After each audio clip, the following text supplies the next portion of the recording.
Aboriginal societies across Australia utilised engineering knowledge to craft effective tools to manipulate their environment and create items of greater complexity.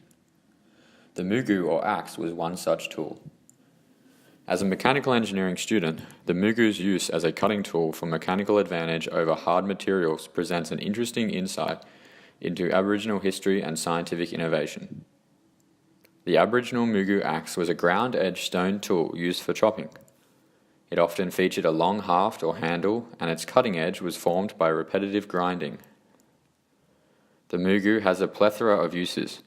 The primary use, however, was the cutting down of small trees, the chopping of wood, and the stripping of bark for use in creating shelters or other tools and items such as gamai, or spear shafts, canoes, called ngawi to the Eora people, and yilimung and yarragungs, shields of war made from bark and fire-hardened wood respectively. The axe was also used in the butchering of larger animals, as weapons, objects of ceremony, and as a valuable trade item. There is significant difference in the materials used for constructing a mugu depending on availability of resources, including kangaroo sinew instead of plant fibre, and beeswax instead of natural resin to attach the blade to the handle. According to Professor Peter Hiscock of the University of Sydney, axe technology began in Australia in the north and did not travel with the human migration across Australia. No evidence of axe usage has been found in the islands north of Australia, thus it is postulated that the axe was invented post-arrival, making Australia the birthplace of the hafted axe. The oldest mugu axe fragment yet found came from the Kimberley region in the north of Western Australia, corresponding to the lands of the Wunambul, Nagarnian, and Warora nations amongst others.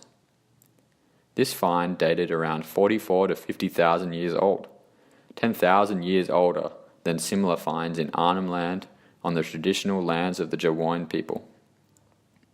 The oldest mugu found in southeastern Australia dates only to 4,000 years ago, belonging to the Eora people. A typical mugu is constructed from three main parts: the stone blade, the wooden haft, and the binding material. Most commonly, the stone was igneous or metamorphic, these rock types being harder and more durable to wear than sedimentary rock. Indigenous quarrying communities such as the Kurnai in modern-day Victoria would create an axe blank by striking slivers from rocky outcrops, before shaping them or trading them to other communities.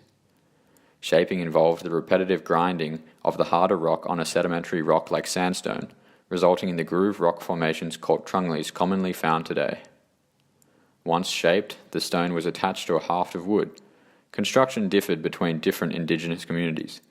The still existing Eora mugu in the Australian Museum features a piece of flexible wood bent around the bladed stone and tied together to form a single handle. Other examples may have had the stone embedded or strapped to the end of a haft instead. In this way, construction depended upon the characteristics and types of trees locally available. The binding agent also varied greatly over time and location, kangaroo sinew and twine being the most common options, but after the arrival of Europeans, string was also used to tie the head to the haft, or in the museum example's case, to tie the haft pieces together tightly around the head. Western hafted axe construction followed a similar technological trajectory, albeit occurring thousands of years later and quickly shifting from stone blades to metal. The best comparison can be made to the Celt axe, a prehistoric to Bronze Age European axe with a more elongated design than the mugu. Involving the same three major parts as the mugu, construction varied primarily in the fact that the stone blade was affixed to the haft through a hole in the wood that had to be cut or burned prior to assembly. Similarly, twine or string was used to secure the axe head within the haft. With the advent and subsequent spread of bronze smelting around 5,000 years ago in Europe and the Middle East, stone tools were superseded by the cutting power and durability of metal tools. This historical event repeated itself after the arrival of Europeans in Australia, with metal axes spreading through the Sydney region after 1800. The value of the mugu today lies in its ability to educate Australians and others about the engineering feats of Indigenous nations, and to generate insights into the amount of craft inherent to Aboriginal communities, their cultural practices, and how they interacted with the land's resources to support their lifestyle. Modern cutting tools have advanced in material usage from stone to metal and now to non-physical forms such as water jet or laser cutting. Thus, the educational value of the mugu from an engineering perspective has already been utilized. Its value now lies not in the mechanics of its cutting ability, but in what it represents technologically.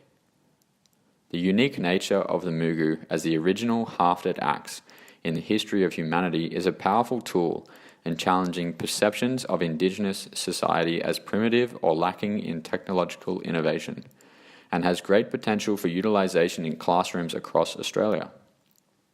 A simplified and safe form of its three-part assembly could easily be deployed across primary level education to teach about Aboriginal history and science in the context of a mechanical advantage, and provides a logical segue into exploring other tools and aspects of early Indigenous communities that stem from the usage of the mugu axe. In terms of the axe's relevance to my own mechanical engineering studies, it provides insight into the technological trajectory of cutting tools, and shows through its various geographically dispersed examples the tendency amongst humans to arrive at similar tool designs despite having little to no contact with other societies' similar technologies. The mugu is a world first in engineering and should be celebrated as such. While superseded as a cutting tool in the modern day, it still has value in teaching modern Australians about the innovations and discoveries of the Indigenous nations of Australia. Thank you.